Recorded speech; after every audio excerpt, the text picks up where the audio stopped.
নমস্কাৰ বন্ধুসকল, আজি আমি সাম্প্ৰতিক কালৰ দাৰ্শনিকসকলে, বিশেষকৈ প্ৰাচ্য দাৰ্শনিকসকলে দৰ্শন জগতলৈ যি নতুন চিন্তাধাৰাৰ আন্দোলন সৃষ্টি কৰিছে, প্ৰাচীন তথা পৰম্পৰাগত দৰ্শনৰ বিষয়বস্তুসমূহ বৰ্জন কৰি তেওঁলোকে দৰ্শন জগতলৈ বাস্তৱসন্মত আৰু বৈজ্ঞানিক দৃষ্টিভংগীৰে দৰ্শন জগত সমৃদ্ধ কৰিছে।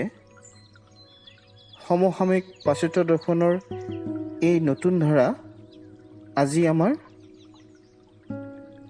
আলোচ্য বিষয়বস্তু। জ্ঞান বিজ্ঞানৰ অগ্ৰগতিৰ লগে লগে অতি ক্ষীপ্ৰতাৰে মানুহৰ মনৰো পৰিৱৰ্তন হৈ আছে। মানৱ মনৰ পৰা অন্ধবিশ্বাসসমূহ, কুসংস্কাৰ, দেৱ ভূত প্ৰেতৰ ভয় আদি ক্ৰমাৎ আঁতৰি যাব ধৰিছে। প্ৰাচীন কালৰে পৰা ঈশ্বৰৰ ওপৰত থকা গভীৰ বিশ্বাসক মানুহে যুক্তিসংগতভাৱে পৰ্যালোচনা কৰিছে। প্ৰাচীন কালতে ৰচনা কৰা ধৰ্মীয় শাস্ত্ৰ আৰু দৰ্শনৰ কথাবোৰো মানুহে নতুন দৃষ্টিভংগীৰে লক্ষ্য কৰিছে। পৰমেশ্বৰ ভগৱান, অন্যান্য দেৱ দেৱীৰ অস্তিত্বৰ প্ৰতি আজি বৈজ্ঞানিক দৃষ্টিভংগীৰে প্ৰত্যাহ্বান জনাইছে। মানৱ মনৰ এই দৃষ্টিভংগীৰ পৰিৱৰ্তনৰ লগে লগে আধুনিক যুগত দৰ্শনৰ বিষয়বস্তু আমূল পৰিৱৰ্তন হৈছে। প্ৰাচীন কালৰে পৰা পৰাবিদ্যা দৰ্শনৰ মূল বিষয়বস্তু আছিল, কিন্তু আধুনিক যুগত বিজ্ঞানৰ অপ্ৰতিৰোধ্য বিজয়ৰ বিপৰীতে মানৱীয় সমস্যাসমূহে দৰ্শনত প্ৰাধান্য লাভ কৰিবলৈ ধৰিলে। মানুহেই জগতৰ পৰম সত্য বুলি চিনাক্ত হ'ল আৰু মানুহৰ সমস্যাসমূহেই দৰ্শনৰ মূল বিষয়বস্তু হৈ পৰিল। বিশ্বৰ চিন্তাশীল আৰু দাৰ্শনিক পণ্ডিতসকলে অনুভৱ কৰিলে যে মানৱ জাতিৰ সমস্যাসমূহ আৰু তাৰ সমাধানেই দৰ্শনৰ মূল বিষয়বস্তু হ'ব লাগে। সেই দৰ্শনৰ বিষয়বস্তুৰ পৰিৱৰ্তন হ'ল আৰু মানুহৰ চিন্তাধাৰাই দিশ সলনি কৰিলে। ইয়াৰ ফলত সৃষ্টি হ'ল 4টা নতুন দাৰ্শনিক ধাৰণা।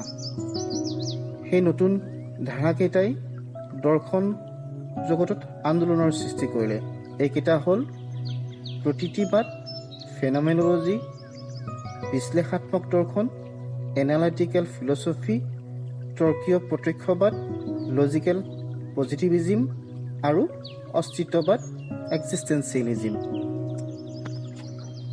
দৰ্শনত বৈজ্ঞানিক দৃষ্টিভংগীৰ প্ৰয়োগ সংযুক্ত কৰাৰ লগতে দাৰ্শনিক সিদ্ধান্তসমূহক বাস্তৱ আৰু সুনিশ্চিত হিচাপে প্ৰতিপন্ন কৰিবলৈয়ে এই দাৰ্শনিক আন্দোলনৰ সৃষ্টি হ'ল। এই উদ্দেশ্যই দৰ্শনত তৰ্ক বিজ্ঞান আৰু অংকৰ বহুল প্ৰয়োগ সাধন কৰি বৈজ্ঞানিক ভিত্তিত প্ৰতিষ্ঠা কৰিবলৈ বিচাৰিলে তৰ্কীয় প্ৰত্যক্ষবাদে। এইসকলৰ ভিতৰত লুডৱিগ উইটগেনষ্টাইন, ৰাছেল, কেৰ্নফ আদি উল্লেখযোগ্য। পিছলৈ তৰ্কীয় প্ৰত্যক্ষবাদ দাৰ্শনিকসকলৰ মাজৰ পৰাই ভাষিক বিশ্লেষাত্মক দৰ্শনৰ ধাৰা এটি প্ৰতিষ্ঠিত হ'ল। ভাষিক বিশ্লেষাত্মক দাৰ্শনিকসকলৰ ভিতৰত উইটগেনষ্টাইন, জি.ই. মুৰ, এ.জে. আয়াৰ, গিলবাৰ্ট ৰাইল, জে.এল. আষ্টিন আদি দাৰ্শনিকসকলৰ অৱদান উল্লেখযোগ্য। আনহাতে জাৰ্মান দাৰ্শনিক এডমণ্ড হুছেলে 20 শতিকাৰ আৰম্ভণিতে প্ৰতীতিবাদৰ প্ৰৱৰ্তন কৰি দৰ্শন জগতত আলোড়ন সৃষ্টি কৰিছিল। হুছেলৰ প্ৰতীতিবাদে অস্তিত্ববাদৰ বীজ নিহিত কৰিছে। ইয়াৰ ভিত্তিতেই জাৰ্মান দাৰ্শনিক হিডেগাৰ, ফৰাচী দাৰ্শনিক ছাত্ৰেই অস্তিত্ববাদ সুদৃঢ়ভাৱে প্ৰতিষ্ঠা কৰিলে। এতিয়া আমি আলোচনা কৰোঁ প্ৰতীতি কি, হোৱাট ইজ ফেনোমেনন। জাৰ্মান দাৰ্শনিক এডমণ্ড হুছেল প্ৰতীতিবাদৰ প্ৰৱৰ্তক। প্ৰতীতি মানে হ'ল আত্মচৈতন্য বা অনৈচাষ্টিক ধাৰণা, কিন্তু ই মনৰ কল্পনাৰ প্ৰকৃত ধাৰণা বা ভ্ৰান্ত ধাৰণা নহয়। কোনো বস্তুৰ প্ৰত্যক্ষৰ দ্বাৰা সৃষ্টি হোৱা মানৱ মনৰ চেতনাকে প্ৰতীতি বোলা হয়। হুছেলৰ দৰ্শনত ফেন'মেনন শব্দটো গ্ৰীক ভাষাৰ পৰা লোৱা হৈছে। আগ্নেয়গিৰি, ভূমিকম্প, অস্বাভাৱিক ঘটনা আদিক বুজাবলৈ ফেন'মেনন শব্দ ব্যৱহাৰ কৰা হৈছিল। পিছলৈ যিকোনো প্ৰাকৃতিক ঘটনাক বুজাবলৈ এই শব্দটো ব্যৱহাৰ কৰা দেখা গৈছিল। কিন্তু পৰৱৰ্তী কালত মনস্তাত্ত্বিক নাইবা বাহ্যিক যিকোনো ঘটনাক বুজাবলৈ ফেন'মেনন শব্দটো ব্যৱহাৰ কৰা দেখা গ'ল। ইয়াৰ পিছত অকল বাস্তৱৰ পৰা উদ্ভূত মনৰ ধাৰণাক বুজাবলৈ এই ফেন'মেনন শব্দ প্ৰয়োগ কৰা হ'ল।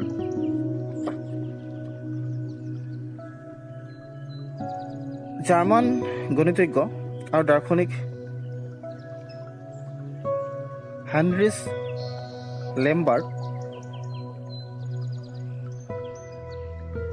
তেওঁৰ জ্ঞান তত্ত্বৰ বিশ্লেষণত ভ্ৰান্ত ধাৰণা তথা মানসিক কল্পনাৰ পৰা পৃথকভাৱে অকল ইন্দ্ৰিয়লব্ধ ধাৰণাক বুজাবলৈ ফেন'মেনন শব্দৰ প্ৰয়োগ কৰিছিল।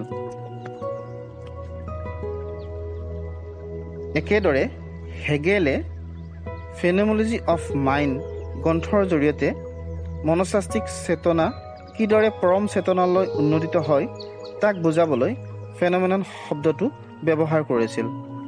এডমাণ্ড হুছেলে 1906 চনত প্ৰকাশিত তেওঁৰ গ্ৰন্থ দ্য আইডিয়া অফ ফেন'মেনলজিৰ জৰিয়তে ফেন'মেনন শব্দৰ বিস্তৃত ব্যাখ্যা দাঙি ধৰিছে।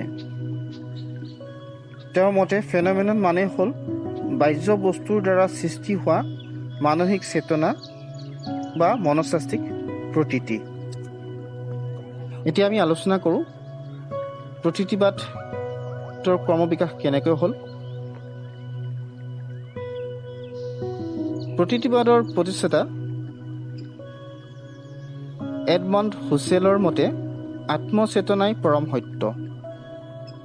এই আত্মচেতনা দুই প্ৰকাৰৰ আছে, পৰমাৰ্থিক চৈতন্য আৰু জাগতিক চৈতন্য। কিন্তু পৰম সত্যক বৌদ্ধিক প্ৰক্ৰিয়াৰে জানিব নোৱাৰি। মনত ইয়াৰ প্ৰতীতি জন্মে। প্ৰতীতি বাস্তৱ তথ্য সাপেক্ষ যদিও ই বস্তুগত সত্যৰ ওপৰত নিৰ্ভৰশীল নহয়। প্ৰতীতি কেতিয়াবা বস্তুগতভাৱে সত্য নহ'বও পাৰে, কিন্তু তথাপি আত্মচৈতন্য বা প্ৰতীতি অসত্য নহয়, ই এক বাস্তৱ অস্তিত্ব। এটা উদাহৰণে আমি ইয়াক বুজিবলৈ চেষ্টা কৰোঁ। শিখাক মাহীমাকে মৰমতে মাতে। শিখাৰ চাহ, ভাত, কাপোৰ কানি সকলো পিনে মাহীমাকে চোৱা চিতা কৰে। সেয়ে মাহীমাকে তাইক ভাল পায় বুলি শিখাৰ মনত প্ৰতীতি জন্মিছে। প্ৰকৃতাৰ্থত মাহীমাকে শিখাক ভাল নাপাবও পাৰে, তথাপিও তাইৰ মনত প্ৰতীতিৰ অৰ্থ আছে, সত্যতা আছে। এয়ে প্ৰতীতিবাদৰ মূল কথা। কিন্তু হুছেলৰ প্ৰতীতিবাদ বুজিবলৈ হ'লে আমি হুছেলৰ জীৱন আৰু প্ৰতীতিবাদৰ ক্ৰমবিকাশৰ চমু আলোচনা কৰিব লাগিব। সেয়ে প্ৰথমে আমি হুছেলৰ জীৱন সম্পৰ্কে কিছু আলোচনা কৰোঁ। এডমণ্ড হুছেল আছিল এজন ইহুদী গণিতজ্ঞ। তেওঁ সংখ্যা তত্ত্বৰ ওপৰত গৱেষণা কৰিছিল। পিছলৈ কিন্তু তেওঁ দৰ্শন জগতত প্ৰৱেশ কৰে। তেওঁ গণিত, পদাৰ্থবিদ্যা, জ্যোতিষবিদ্যা আৰু দৰ্শন বিষয়ত উচ্চ শিক্ষা লাভ কৰিছিল। হুছেলে ভিয়েনা বিশ্ববিদ্যালয়ত মনোবৈজ্ঞানিক আৰু দাৰ্শনিক ফ্ৰেন্স ব্ৰেটানো ওচৰত দৰ্শন অধ্যয়ন কৰে।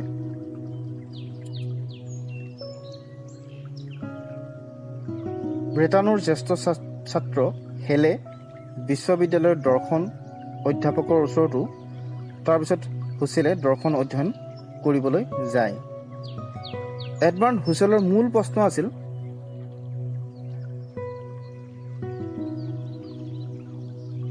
What is the foundation of mathematics? What is the knowledge of human experience? What is the objectivity of knowledge? হুছেলে এইকেইটা মৌলিক প্ৰশ্নৰ সমাধানৰ বাবে একাণপতীয়াকৈ লাগিল। দৰ্শনৰ পটভূমিতে তেওঁ অংক আৰু যুক্তি বিজ্ঞান অধ্যয়ন কৰিবলৈ ল'লে। ইয়াৰ লগে লগে তেওঁ মনস্তাত্ত্বিক অভিজ্ঞতা আৰু চেতনাৰ বিশ্লেষণত একান্ত মনে ব্ৰতী হ'ল। ইয়াৰ ফলস্বৰূপেই তেওঁ লজিকেল ইনভেষ্টিগেশ্যন নামৰ গ্ৰন্থখনি ৰচনা কৰে। এই গ্ৰন্থখনিত তেওঁ চেতনা অধ্যয়নৰ বাবে ফেন'মলজিকেল পদ্ধতি উদ্ভাৱন কৰে। বাৰ্ট্ৰাণ্ড ৰাছেলে হুইগেলৰ এই গ্ৰন্থখনিক আধুনিক দৰ্শনত এক যুগান্তকাৰী অৱদান বুলি কৈছে। মানসিক চেতনা অধ্যয়নৰ লগে লগে হুছেলে জীৱনৰ সকলোবোৰ সমস্যা, অস্তিত্ব, সম্বন্ধ, বিজ্ঞানৰ সিদ্ধান্ত আদিও বিশ্লেষণ কৰিবলৈ ল'লে। এনেদৰে তেওঁ এক অভিনৱ চিন্তাধাৰাৰে দাৰ্শনিক আন্দোলন গঢ়ি তুলিবলৈ সমৰ্থ হ'ল। হুছেলৰ এই দাৰ্শনিক পদ্ধতিকে প্ৰতীতিবাদ বুলি বিশ্ববিখ্যাত হৈ পৰিল। জাৰ্মান দেশক সম্পূৰ্ণ ইহুদীমুক্ত কৰিবলৈ হিটলাৰৰ যি বদ্ধপৰিকৰ হৈছিল, তেতিয়া হুছেলৰ জীৱনলৈও এক অন্ধকাৰ নামি আহিছিল। জাৰ্মান জাতিৰ এনে বৰ্বৰ ব্যৱহাৰ দেখি হুছেলে মৰ্মে মৰ্মে অনুভৱ কৰিছিল যে জ্ঞান আৰু শিক্ষাই প্ৰকৃততে মহৎ চৰিত্ৰৰ সৃষ্টি নকৰে। Learning and understanding don't create noble men. হুছেলৰ মতে সকলো মানুহৰ আত্মচৈতন্য যথাৰ্থতে একে। মানুহৰ মাজত কোনো ভেদাভেদ নাই। আমাৰ আত্মচৈতন্য এক পৰমাৰ্থিক চৈতন্যক ভিত্তি কৰিয়েই প্ৰতিষ্ঠিত। অভিজ্ঞতা আৰু অভিপ্ৰায়ৰ জৰিয়তেহে আত্মচৈতন্য অহং প্ৰত্যয়লৈ ৰূপান্তৰিত হয়। জাগতিক অভিজ্ঞতাৰ ঊৰ্ধত উঠি চাব পাৰিলে আত্মচৈতন্য তথা পৰম চৈতন্যৰ স্বৰূপ উপলব্ধি হয়। বেদান্ত দৰ্শনত ঠিক এই কথাকে কোৱা হৈছিল, অবিদ্যাৰ অৱকাশ হ'লেহে আত্ম উপলব্ধি হয়। আত্ম উপলব্ধি ব্ৰহ্ম উপলব্ধি। গতিকে হুছেলৰ পৰম চৈতন্যক শংকৰাচাৰ্যৰ পৰম ব্ৰহ্মৰ লগত তুলনা কৰিব পাৰি। শংকৰাচাৰ্যৰ মতে পৰম ব্ৰহ্মহে সত্য।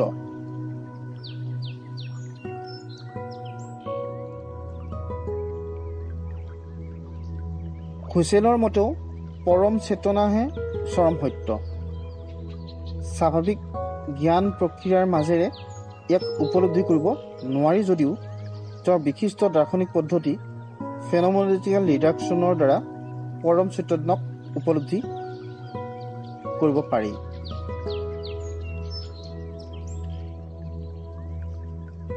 হুছেলৰ প্ৰতীতিবাদ এক প্ৰণালীবদ্ধ দাৰ্শনিক পদ্ধতি নহয়।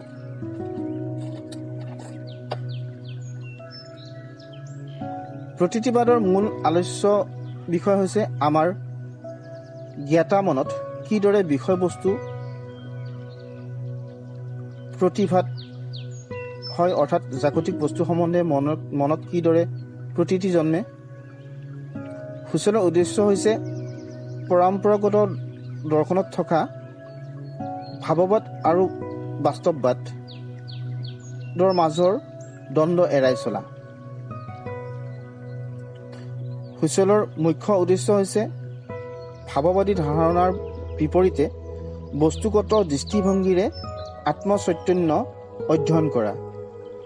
সেয়ে এটি চেতনাৰ বিজ্ঞান প্ৰতিষ্ঠা কৰাটোৱেই হুছেইলৰ পৰম লক্ষ্য আছিল। বন্ধুসকল, আজিৰ এই আলোচনা আমি ইয়াতে সামৰিছোঁ। প্ৰতিটি পাঠ আমি দুটা পাৰ্টত বনাব লাগিব, নহ'লে ভিডিঅ'টি বহুত দীঘল হৈ যাব। গতিকে নেক্সট পাৰ্টটোত আমি প্ৰতিটি পাঠৰ স্বৰূপ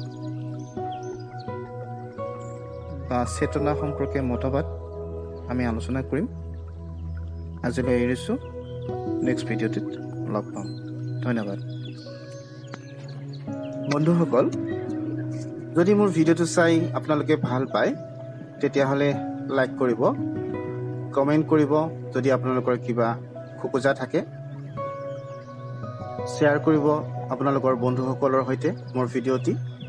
আৰু মোৰ চেনেলটো যদি আপোনালোকে ছাবস্ক্ৰাইব কৰা নাই তেনেহ'লে ছাবস্ক্ৰাইব কৰিব আৰু বেল আইকনটো দবাবলৈ নাপাহৰিব। ধন্যবাদ।